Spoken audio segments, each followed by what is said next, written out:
And an update on the Craig Carton fraud trial. Deliberations are likely to start tomorrow.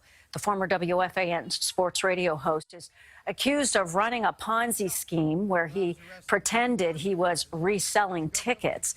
Prosecutors say Carton diverted the money he collected to gambling and personal expenses. Prosecutors rested their case today. Carton's lawyers claim he was the victim of a con man. Mr. Carton, Colleen from New York. First time, long time listener. That was Judge Colleen McMahon, who opened her remarks trolling Craig Carton at trial. She went on the ad that she used to listen to his show as she drove to court. I knew you could be fun to listen to. I also knew you could be a jerk. I'm a long time listener, generally from 8:30 to 9:15 while I'm driving. In fact, I was listening to the morning you called in sick from work. The judge was referring to the day Carton was arrested and didn't show up for WFAN radio calling out sick. Your Honor, my name is Craig C., and I'm a compulsive gambler. I'm truly powerless over the disease, he said. I never intended to take money from people and not pay them back. I had lots of plans about how we would all make money together, he added. You broke the compact, so you have to take a time out from society, the judge said. Maybe someday I'll turn on WFAN, and there you will be, McMahon said. Craig Carton then went on to blame his gambling habits and poor lifestyle choices on the sexual abuse he suffered at camp when he was 11 years old. Nobody knows what it's like when the lights go out and you lay in your bed awake and the demons come, Carton said. Carton said he turned to blackjack as an escape until his gambling became his addiction. He said memories of his abuse were triggered by the revelation of crimes of the convicted child molester Jerry Sandusky, which led him to speak angrily and more emotionally more than ever before on WFAN's Boomer and Carton. Here's the fact. He knew the guy was a pedophile, and he allowed the guy to bring children to the Penn State campus. What don't you get about that? I do get that. You get it to what? Do you know for a fact that he knew everything? Nobody Yes, knows. everybody knew. The police knew they're wrong. The staff that was there at the time knew they're wrong. Curly the knew. AD's going to jail for it. The president got fired for it. Everybody knew. This goes back 25 years. Craig Carton's plea to the judge did not work as she compared his crimes to that of Bernie Madoff, who was currently still serving a 150-year prison sentence. Though she said his scheme went on longer and the Ponzi King was better at it. She went on to say Carton could perhaps someday resume his radio show. In Craig Carton's letter to the judge, he said one of his son's school assignments made him realize he had a gambling problem. Carton's 7-year-old son was asked to draw and write his favorite places to visit as a school assignment, and he listed the Hard Rock casinos, Atlantis, etc. Carton said he checked in the gambler's rehab 48 hours after that. I had lost total control, he wrote. Ladies and gentlemen, sometimes it's good to gamble and go to Vegas. Just make sure you return home with all your clothes on.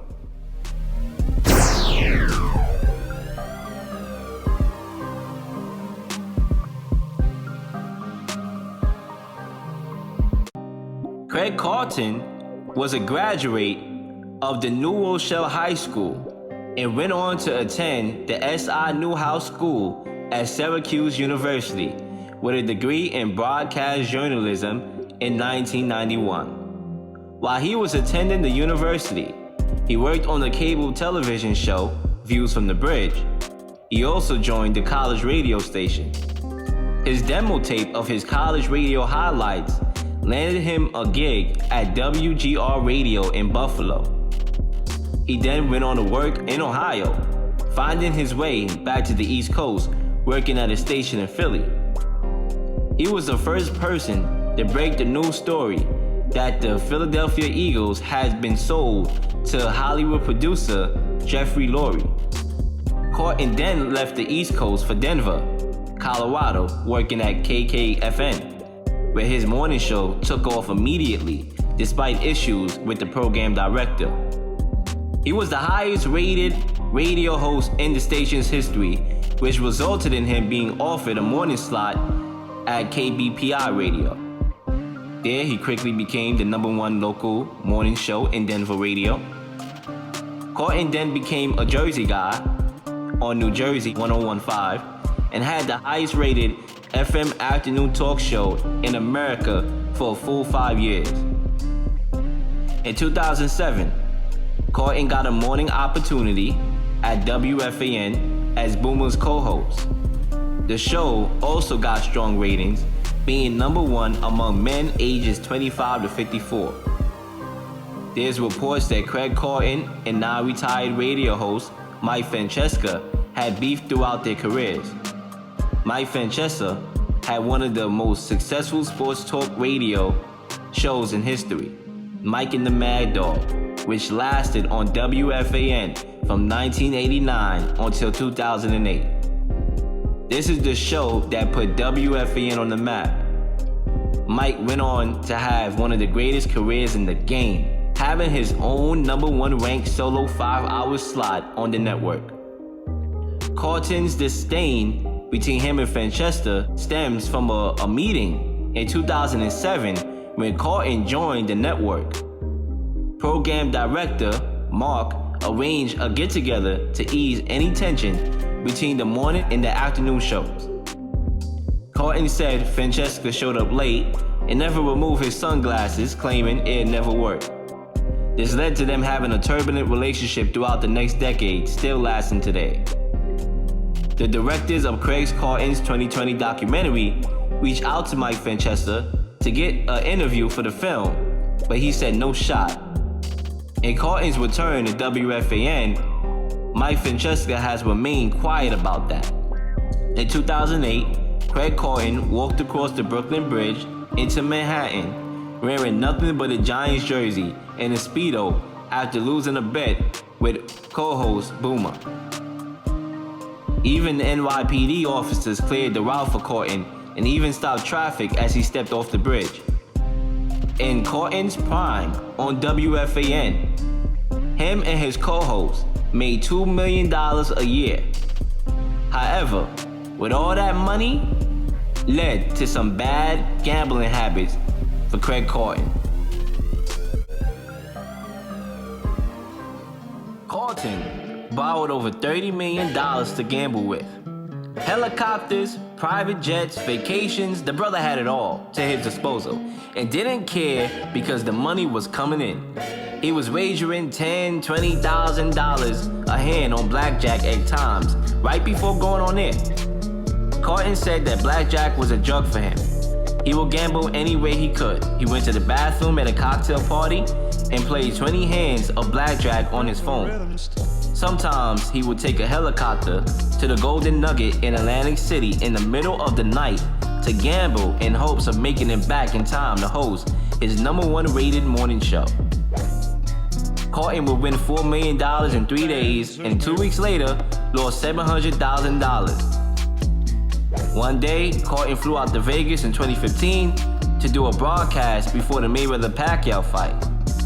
It was reported that he flew a G5 out there and got 4 major suites at 4 different casinos. The brother went on a huge gambling tour.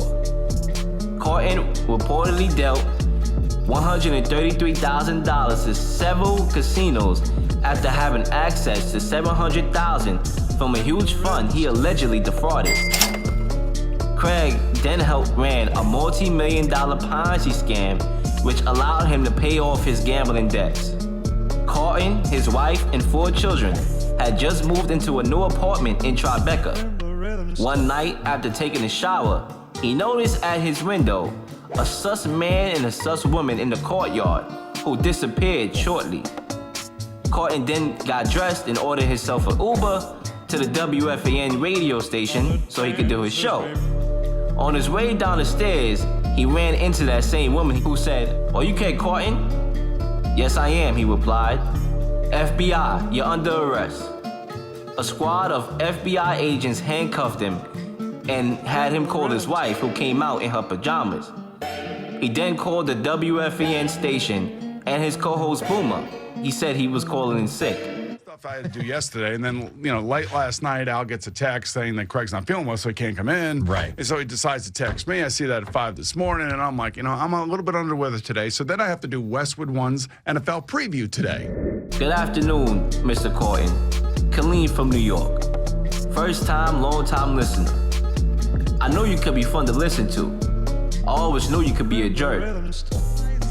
Better than Vinny, better than Favre. He would be the face of the franchise. Mark effing Sanchez. And what do we have instead? Gee, we like Gino. We like Christian. We like Bryce. We like Ryan. I'm a long time listener, generally from 8:30 to 9:15 while I'm driving. In fact, I was listening the morning you called in sick from work. After a 6-day trial in federal court in Manhattan, the jury found Carton guilty of conspiracy, wire fraud, and security fraud. The judge sentenced him to a 3.5-year sentence.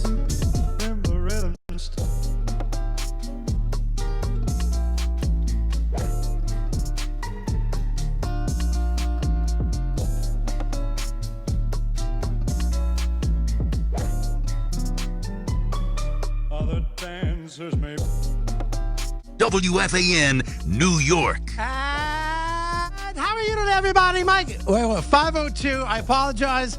I had to do it because I recognized, it's Craig Carton, that I'm broadcasting from the iconic Mike Francesa studio. And I'm saying to myself, the irony of me, Craig Carton, in my first moment back after a 3-year break from radio, that was a self-inflicted break, which we're going to get into in a second, would come back and work not just out of any studio, but the Mike Francesa studio. I am thrilled to be here. This is, frankly, the culmination of a dream that I've had every minute of every day for the last 3 years. And there's a lot to get to, and I'll try to get to everything that has taken place over those 3 years. But I want to start just by acknowledging a few people that have made this possible. And first and foremost, I would not be sitting here today if not for the most amazing person I know on the planet, and that's my wife, Kim, who I know is listening right now. And I want to make sure that everybody could hear me acknowledge what she has done as my wife, my best friend, the most loyal, amazing, honest, ride or die person I could ever possibly know. And I'm blessed that she has remained by my side. And without her, I wouldn't be sitting here today for sure.